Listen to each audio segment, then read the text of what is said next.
विदान करने से होता है, और उसमें 10 गुना पुण्य कन्यादान से होता है। विद्यादान से 10 गुना पुण्य भूखे को भोजन कराने से होता है। अन्नदान के समान इस संसार में कोई ऐसा कार्य नहीं है जिससे देवता और पितर दोनों तृप्त होते हैं। सब मोटो है अन्नदान, परंतु एकादशी के व्रत का पुण्य सबसे अधिक होता है। 1000 यज्ञों से भी अधिक इसका फल होता है। एकादशी के व्रत का प्रभाव देवताओं को भी दुर्लभ है। रात्रि को भोजन करने वाले को उपवास का आधा फल मिलता है, और दिन में एक बार भोजन करने वालों को इसका आधा फल मिलता है। परंतु निर्जल व्रत रखने वाले का महात्म्य वह देवता भी वर्णन नहीं कर सकते।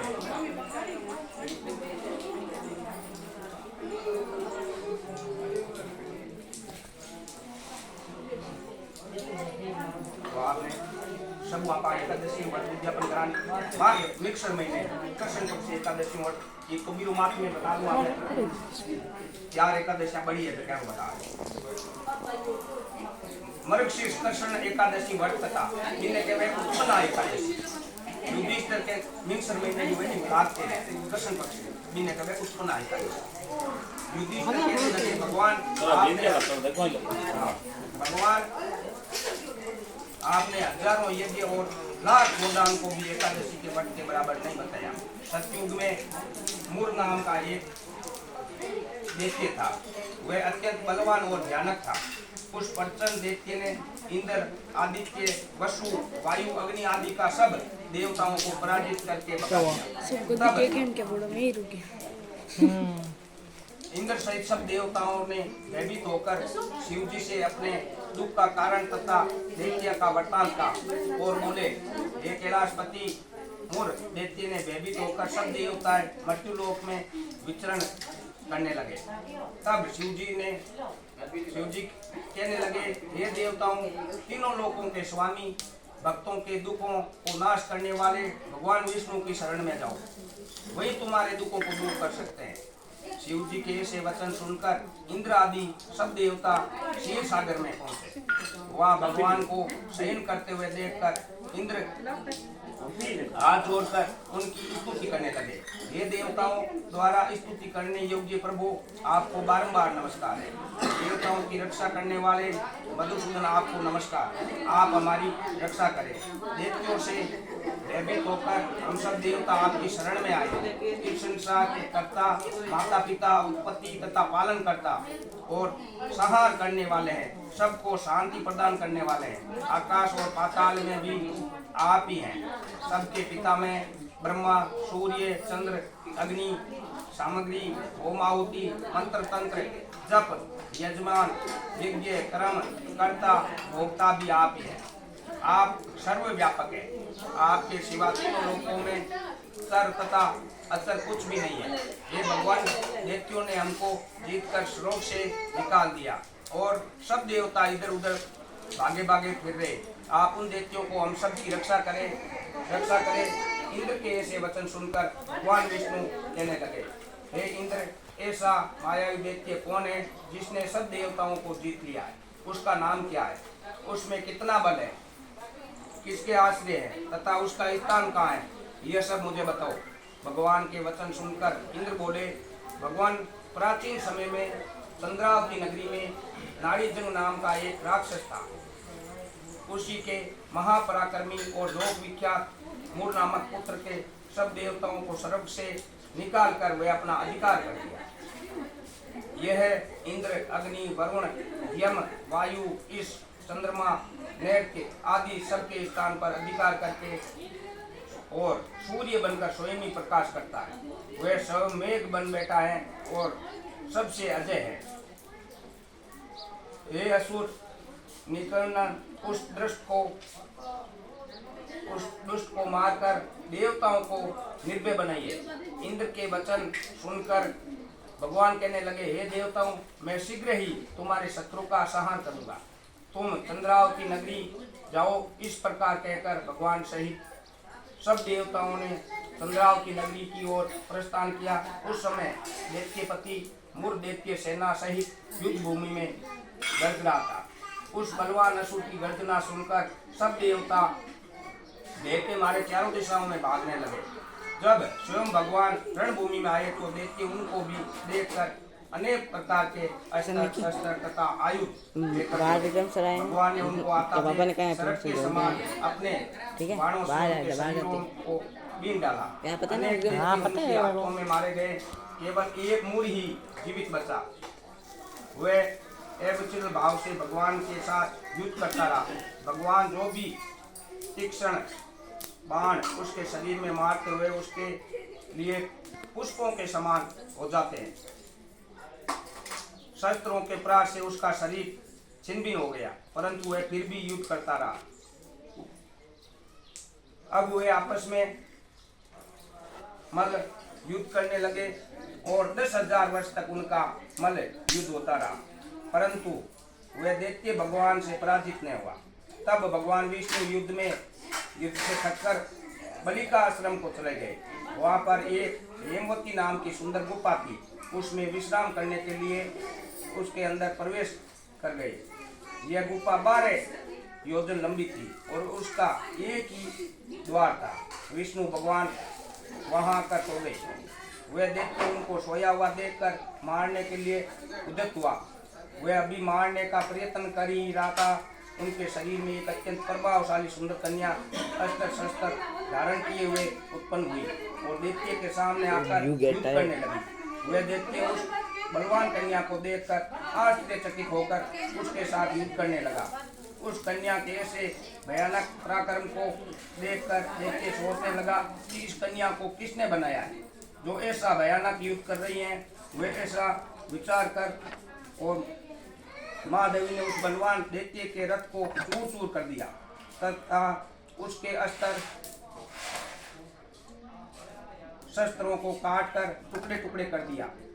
तब वह दैत्य महान क्रोध करके मल युद्ध करने लगा, परंतु देवी ने उसको धक्का मारकर मूर्छित कर दिया। जब वह दैत्य मूर्छा से जागा तो उसी देवी ने उसका सिर काट डाला। इस प्रकार वह दैत्य जो पृथ्वी पर गिरकर मृत्यु को प्राप्त हुआ, बाकी दैत्य डर के मारे पाताल लोक भाग गए। जब भगवान विष्णु की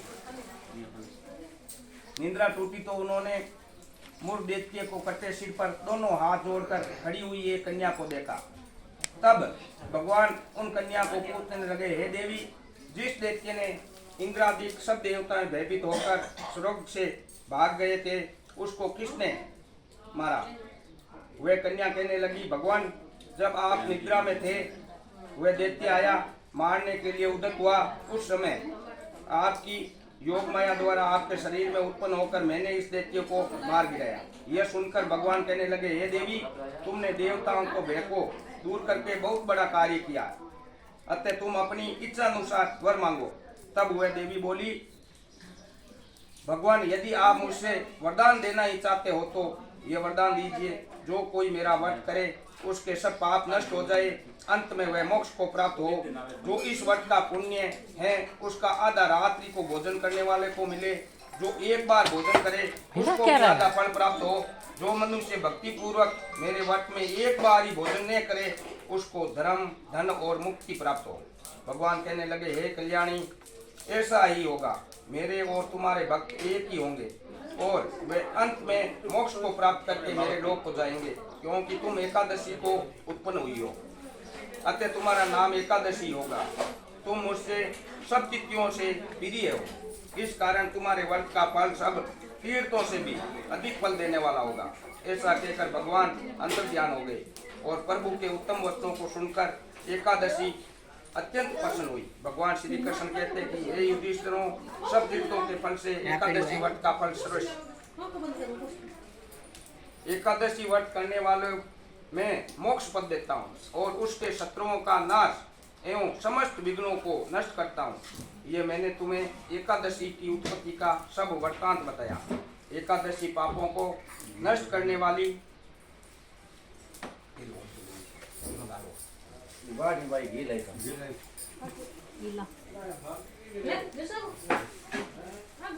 वह करोड़ों वर्षों तक विष्णु लोक में वास करता है, वहाँ भी उसका पूजन होता है। जो मनुष्य एकादशी महात्म्य के चौथे भाग को पढ़ता है उसके भी अनेक पाप नष्ट हो जाते हैं। विष्णु धर्म के बराबर दूसरा कोई धर्म नहीं है और एकादशी व्रत के समान और कोई दूसरा व्रत नहीं है।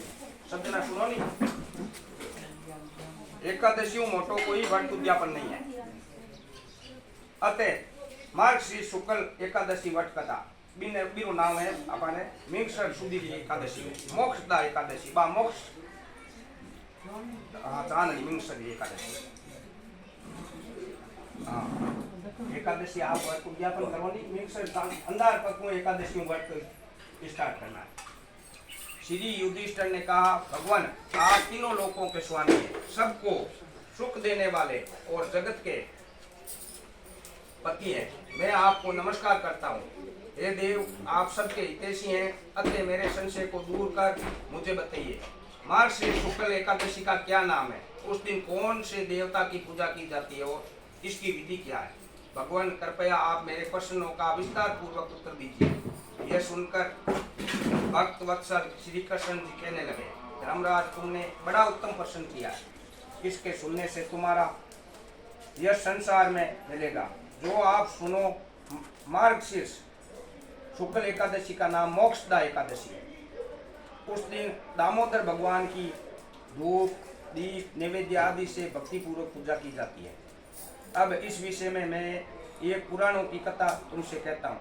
इस एकादशी के व्रत के प्रभाव से नरक में गए हुए माता पिता पुत्र आदि को स्वर्ग की प्राप्ति होती है। ये कथा आप ध्यानपूर्वक सुनिए। गोकुल नाम के नगर में वेखानस नाम का एक राजा राज्य करता था। उसके राज्य में चारों वेदों के ज्ञाता ब्राह्मण रहते थे। वह राजा अपनी प्रजा का पुत्रवत पालन करता था। एक समय रात्रि को सोते समय राजा ने स्वप्न में देखा कि उसका पिता नरक में पड़ा है। इससे उसे बड़ा आश्चर्य हुआ और प्रातः होते ही विद्वान ब्राह्मणों के पास अपनी स्वप्न कथा कहने लगा कि मैंने अपने पिता को नरक में पड़ा देखा है। और उन्होंने मुझसे कहा हे पुत्र मैं नरक में पड़ा हूँ, यहाँ से तुम किसी प्रकार मेरी मुक्ति करो। जब से उनके ये वचन मैंने सुने हैं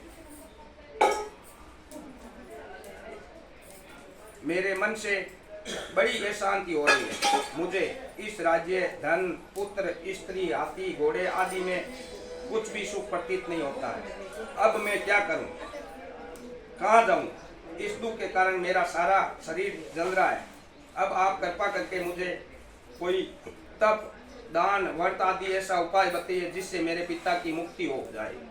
उस पुत्र का जीवन व्यर्थ है जो अपने माता पिता का उद्धार नहीं कर सके। एक उत्तम पुत्र जो अपने माता पिता तथा पूर्वजों का उद्धार करता है वह 1000 मूर्ख पुत्रों से अच्छा है। जैसे एक चंद्रमा सारे जगत में प्रकाश कर देता है परंतु हजारे तारे नहीं कर पाते।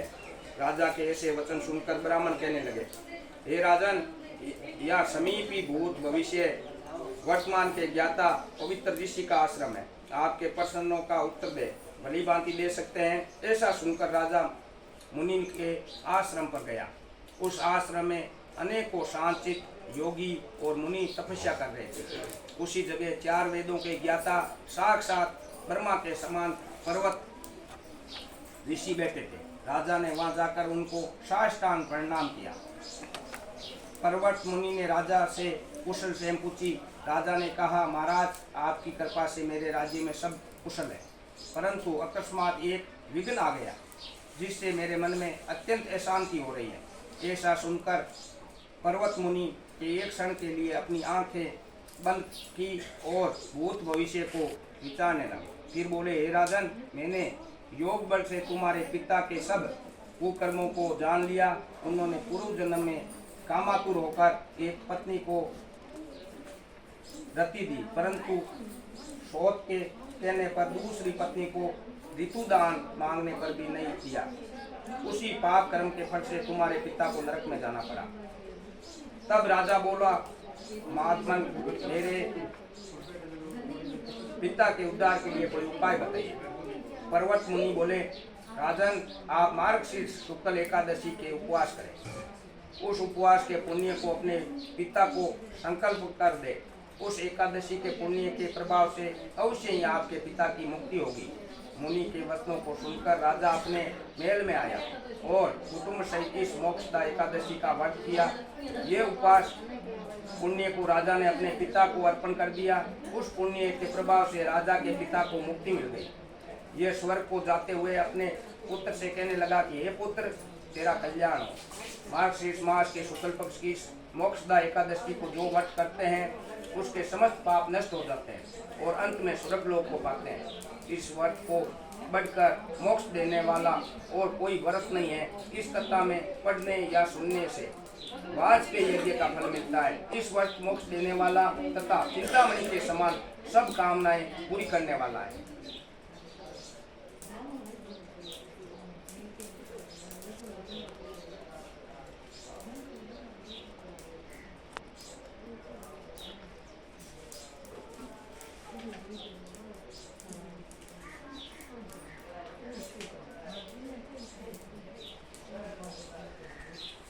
अब 2000 माघ महीने की बड़ी जिज्ञासा याद है।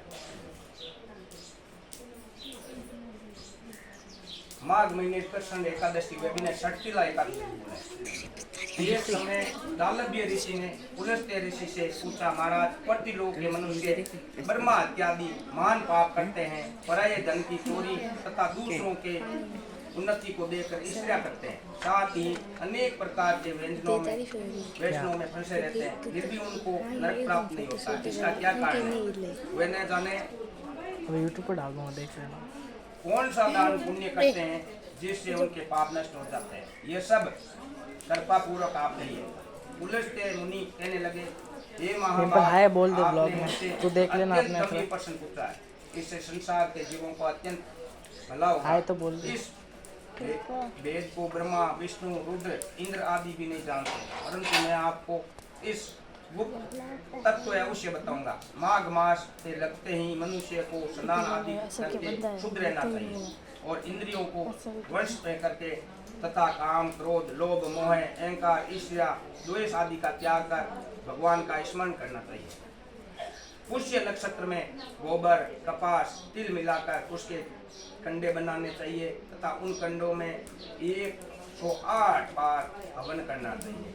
उस दिन मूल नक्षत्र और एकादशी तिथि हो तो अच्छे पुण्य देने वाले नियमों को ग्रहण करें। स्नान आदि नित्य क्रिया से निवृत्त होकर सब देवताओं को देव श्री भगवान का पूजन कर और एकादशी का व्रत धारण करके रात्रि जागरण करना चाहिए। उसके दूसरे दिन धूप दीप नैवेद्य आदि से भगवान का पूजन करके खिचड़ी का भोग लगाए। तत्पश्चात पेठा नारियल सीताफल या सुपारी सहित अर्घ्य देकर स्तुति करनी चाहिए। भगवान आप दिनों को शरण देने वाले हैं। हे पुंडरीकाक्ष, हे विश्व भावन, हे सुब्रमण्य, हे पूर्वज, हे जगतपते, आप लक्ष्मी सहित इस कुछ अर्घ्य को ग्रहण करें तथा इसके पश्चात जल से भरा हुआ कुंभ ब्राह्मण को दान करें तथा ब्राह्मण को श्याम गो और तिल पात्र देना ही उत्तम है। तिल स्नान और भोजन दोनों ही श्रेष्ठ है। इस प्रकार जो मनुष्य जितने तिलों का दान करता है उतने ही 1000 वर्ष तक स्वर्ग में वास करता है। तिल स्नान, तिल का उट्टन, तिल का हवन, तिल का तर्पण, तिल का भोजन, तिलों का दान, तिल के 6 प्रकार के प्रयोग होने के कारण यह षटतिला एकादशी कहलाती है। इस व्रत के करने से अनेक प्रकार के पाप नष्ट हो जाते हैं। इतनी कथा कहकर पुलस्त्य ऋषि कहने लगे कि अब मैं इस षटतिला एकादशी की कथा तुमसे कहता हूँ। एक समय नारद जी ने भगवान विष्णु से ये प्रश्न किया और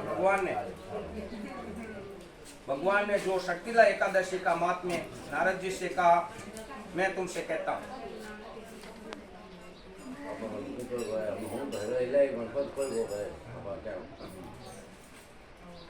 नारद जी कहने लगे, हे भगवान, षटतिला एकादशी का क्या पुण्य होता है, इसकी क्या कथा है। भगवान कहने लगे, हे नारद, मैं तुमसे आंखों देखी सत्य घटना कहता हूँ, तुम ध्यान पूर्वक सुनो। प्राचीन काल में मृत्युलोक में एक ब्राह्मणी रहती थी। वह सदैव व्रत करती रहती, इससे उसके शरीर अत्यंत दुर्बल हो गया। यद्यपि वह अत्यंत बुद्धिमान थी, फिर भी उसने कभी देवताओं या ब्राह्मणों के लिए अन्न तथा धन का दान नहीं किया। इससे मैंने सोचा कि ब्राह्मणी ने व्रत आदि से अपना शरीर शुद्ध कर लिया है, अब इसको विष्णु लोक तो मिल ही जाएगा, परंतु इसने कभी अन्न दान नहीं किया, इसलिए इसकी तृप्ति होनी कठिन है। ऐसा सोचकर मैं एक भिखारी बनकर मृत्यु लोक में उस ब्राह्मणी के पास गया। उससे भिक्षा मांगी वे ब्राह्मणी बोली, महाराज आप यहाँ किस लिए आए? मैंने कहा मुझे भिक्षा चाहिए। इस पर उसने एक मिट्टी का ढेला मेरे भिक्षा पात्र में डाल दिया। मैं उसे लेकर स्वर्ग में लौट आया। कुछ समय पश्चात वह ब्राह्मणी भी शरीर त्याग कर स्वर्ग में आ गई। उस ब्राह्मणी को मिट्टी का दान करने से स्वर्ग में सुंदर महल मिला, परंतु उसने अपने घर को अनादि सब सामग्रियों से शून्य पाया। घबरा कर वह मेरे पास आई और कहने लगी, भगवान मैंने अनेकों व्रत आदि से आपकी पूजा की है, परंतु फिर भी मेरा घर अनादि सब वस्तुओं से शून्य है। इसका क्या कारण है? मैंने कहा, पहले तुम अपने घर जाओ, वहाँ देव स्त्रियाँ तुम्हें देखने के लिए आएगी। पहले उनसे षटतिला एकादशी का पुण्य और विधि सुन लेना, तब द्वार खोलना। मेरे वचन को सुनकर वह अपने घर गई। जब देव स्त्रियाँ आई और उन्होंने ब्राह्मणी से द्वार खोलने के लिए कहा तो ब्राह्मणी बोली, आप मुझे देखने के लिए आई हो तो षटतिला एकादशी का महात्म्य कहिए। उनसे एक देव स्त्री कहने लगी, मैं कहती हूँ, जब ब्राह्मणी ने षटतिला एकादशी का महात्म्य सुना लिया तो उसने द्वार खोला। देवांगनाओं ने उसे देखा कि न तो ये गांधर्वी है और न आसुरी है, वर्ण पहले जैसी मानुषी है। उस ब्राह्मणी ने भी उनके कथानुसार षटतिला एकादशी का व्रत किया। इसके प्रभाव से वह सुंदर और रूपवती हो गई। उसका घर अन्न आदि समस्त सामग्रियों से युक्त हो गया। अतः मनुष्य को मूर्खता त्याग कर षटतिला एकादशी का व्रत और तिलादि का दान करना चाहिए। इससे दुर्भाग्य, दरिद्रता तथा अनेक कष्ट दूर होकर व्रत करने वाले मोक्ष को प्राप्ति होती है। अब माघ मास शुक्ल एकादशी सुधी माघ सुधी जया एकादशी, सब एकादशियां अलग अलग नाम है। धर्मराज युधिष्ठिर बोले, हे भगवान आपने में के कृष्ण पक्ष की षटतिला एकादशी का अत्यंत सुंदर वर्णन किया है। आप स्वेदज, अंडज, उद्भिज और जरायु चारों प्रकार के जीवों से उत्पन्न, पालन तथा नाश करने वाले हैं। अब आप कृपा करके माघ शुक्ल एकादशी का वर्णन करिए। इसका क्या नाम है, इसके व्रत की क्या विधि है और इससे कौन से देवता का पूजन किया जाता है? इससे कहने लगे, हे राजन, इस एकादशी का नाम जया एकादशी। इसका व्रत करने से मनुष्य कर्म हत्या आदि पापों से छूटकर मोक्ष को प्राप्त होता है तथा इसके प्रभाव से भूत पिशाच आदि योनियों से मुक्त हो जाता है। इस व्रत को विधि पूर्वक करना चाहिए। अब मैं तुमसे पद्म पुराण में वर्णित इसकी महिमा का एक कथा सुनाता हूँ। देवराज इंद्र स्वर्ग में राज करते थे और अन्य सब देवगण सुख पूर्वक स्वर्ग में रहते थे। एक समय इंद्र अपनी इच्छा अनुसार नंदनवन में अप्सराओं के साथ विहार कर रहे थे और गंधर्व गान कर रहे थे। उन गंधर्वों में पुष्पदम तथा उसकी कन्या पुष्पवती और चित्रसेन तथा उसकी स्त्री मालिनी भी थे। मालिनी का पुत्र पुष्पवान और उसका पुत्र माल्यवान उपस्थित थे। पुष्पवती गंधर्व कन्या माल्यवान को देखकर उस पर मोहित हो गई और माल्यवान पर काम बाण चलाने लगी। उसने अपनी रूप, लावण्य और भाव भाव से माल्यवान को वश में कर दिया। हे राजन, पुष्पवती की अत्यंत सुंदर थी। अब वे इंद्र को वश करने के लिए गान करने लगे, परंतु परस्पर मोहित हो जाने के कारण इसका चित्त भ्रमित हो गया। इसके ठीक प्रकार से न गाने तथा ताल स्वर ठीक न होने से इंद्र इसके प्रेम को समझकर और उनसे इसके अपना अपमान समझकर उनको शाप दे दिया। इंद्र ने कहा, मूर्खों, तुमने मेरी आज्ञा का उल्लंघन किया है, इसलिए तुम्हें धिक्कार है। अब तुम दोनों स्त्री पुरुष रूप में मर्त्यलोक में जाकर पिशाच रूप धारण करो और अपने किए का फल भोगो। इंद्र का ऐसा शाप सुनकर वे अत्यंत दुखी हुए और हिमालय पर्वत पर दुख पूर्वक अपना जीवन व्यतीत करने लगे। उन्हें गंध, रस और स्पर्श आदि का कुछ भी ध्यान नहीं था। वहाँ उनको बहुत दुख मिल रहा। उन्हें एक क्षण के लिए भी निद्रा नहीं आती थी। उस जगह अत्यंत शीत तथा उसमें उनके रोम खड़े रहते थे और दांत मारे शीत के बचते रहते। एक दिन पिशाच ने अपनी स्त्री के कहा, पिछले जन्म में हमने कौन सा पाप किया है जिससे हम इसको दुखदायी पिशाच योनि प्राप्त हुई है। पिशाच योनि से दुख हो, नरक के दुख सेना भी उत्तम है। अतः हम अब इस प्रकार का पाप नहीं करना चाहिए। इस प्रकार विचार करते हुए वह अपने दिन व्यतीत कर रहे थे। देव योग से तभी माघ मास में शुक्ल पक्ष की दया नाम की एकादशी आई। उस दिन उन्होंने कुछ भी भोजन नहीं किया और न कोई कर्म किया, केवल फल फूल आकर ही दिन व्यतीत किया। और शाम के समय दुखी होकर पीपल के वृक्ष के नीचे बैठ गए। उस समय सूर्य भगवान अस्त हो रहे थे। उस रात अत्यंत ठंड थी। इस कारण वे दोनों शीत के मारे अति दुखित होकर मृतक समान आपस में चिपके हुए पड़े रहे। उस रात्रि को उनको निद्रा भी नहीं आई। हे राजन, दया एकादशी ने उपवास और रात्रि के जागरण से दूसरे दिन बर्बाद होते ही उसकी पिशाच योनि छूट गई। अत्यंत सुंदर गंधर्व और अप्सरा की देह धारण कर सुंदर वस्त्रों आभूषणों से अलंकृत हो उन्होंने सर्वलोक को प्रस्थान किया।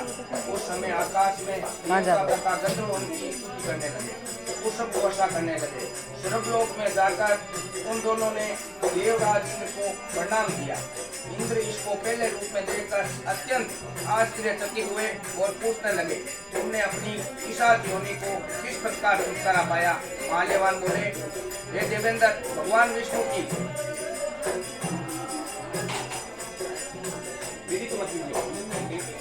इलाज की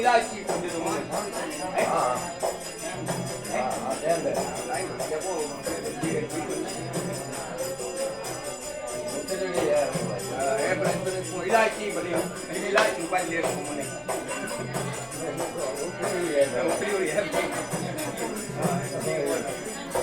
भगवान कीर्तन करता हुआ है।